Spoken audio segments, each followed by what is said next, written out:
ఇక్కడ ఇరాన్ అమెరికాని ఇప్పుడు హెచ్చరిస్తోంది.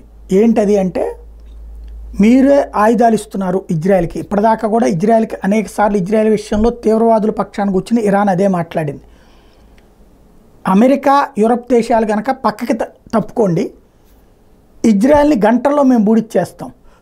వాళ్ళ కాన్సెప్ట్ కూడా అదే. దాన్ని ఇజ్రాయెల్ మీదన దాడి చేసి ఇజ్రాయెల్ని ఆక్రమించేసుకోవాలి.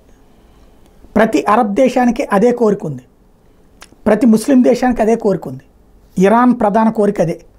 ఇజ్రాయెల్లో యూదు జాతిని అంతం చేసి ఆ దేశాన్ని తమ స్వాధీనం చేసుకుని తమ మతాన్ని ఆచరించే వాళ్ళని బ్రతకనియాలి, లేకపోతే తొదముట్టించాలి అన్నటువంటి దాన్ని ప్రతిఘటించే ఏకైక దేశం ఇజ్రాయెల్. అక్కడ కనుక అది లేకపోతే ప్రపంచానికి ఇవన్నీ తీవ్రవాద దేశాలన్నీ కలిపి ఒక్కటయ్యి ప్రమాదం సృష్టిస్తాయనినే ఇజ్రాయెల్ వెనకాల నిలబడుతున్నాయి అమెరికా యూరప్ దేశాలు.